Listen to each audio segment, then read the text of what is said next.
Yes. This broadcast was made on 2 days later, the 21st of November, and it was the main subject was the prosecution statements, and this one was Justice Jackson led those four prosecutors. So I'm going to read from this a little bit. The small courtroom in Nuremberg today knew no walls, no boundaries of either time or space.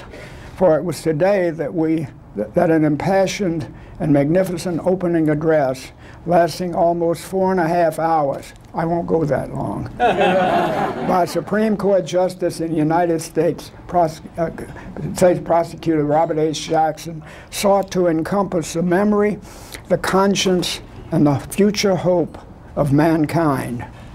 The spectators in the court knew today that they were conscious participants in the shaping of modern history, and the 20 defendants, with one exception, in contrast to their generally indifferent attitude of yesterday, were intense, alert, and active listeners.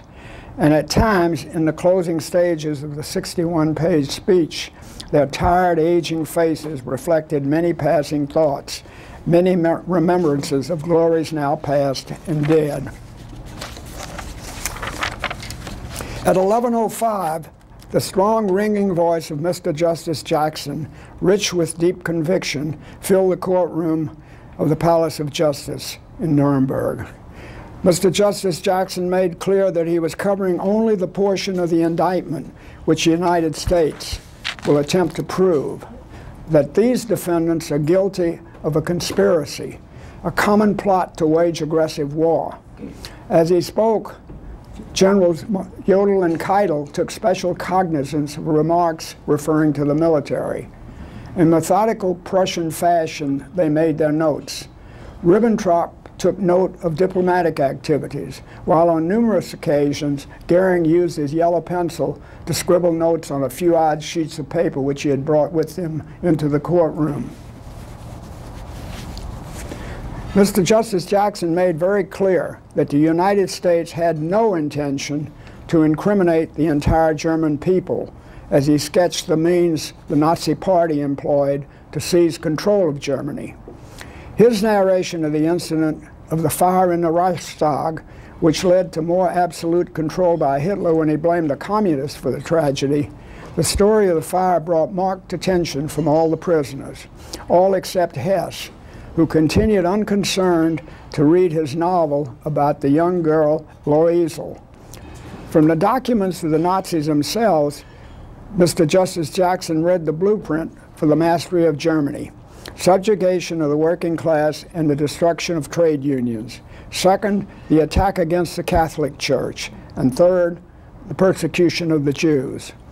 And although these three activities which Mr. Justice Jackson documented were crimes, he said that we could not try these men in an international court for these offenses against mankind if they existed in isolation. But, he said, they were part of the overall plan to wage aggressive war. This destruction within Germany was designed to equip the Nazis to lead the country into the purpose for the whole plan, the war. But Mr. Justice Jackson would not appeal to passion or to vengeance, for he said, we must never forget that the record in which we judge these defendants today is a record on which history will judge us tomorrow. And later he added, despite the fact that public opinion already condemns their acts, we agree that they must be given a presumption of innocence, and we accept the burden of proving criminal acts and the responsibility of these acts for their commission. In the concluding pages of his address, Mr. Justice Jackson discussed the legality of the case. Once more, the prisoners' dock awakened, for it seemed that they were intensely interested, in the question of legality.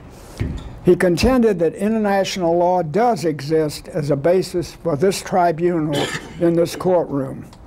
He named various pacts outlawing aggressive warfare, pacts signed by the Germans themselves. He even called the tribunal's attention to an article outlawing aggressive warfare in the Germans' own Weimar Republic constitution. In his final minutes, Mr. Justice Jackson charged defendants with individual responsibility for the crimes committed. Each of them, he said, was entrusted with broad discretion and exercised great power. Their responsibility is correspondingly great and may not be shifted to that fictional being, the state, which cannot be produced for trial, which cannot testify, and which cannot be sentenced. He accused the German High Command of plotting, intriguing, driving the country to war. They are here, he continued, not because they lost the war, but because they started it. Thank you very much, and turn it back to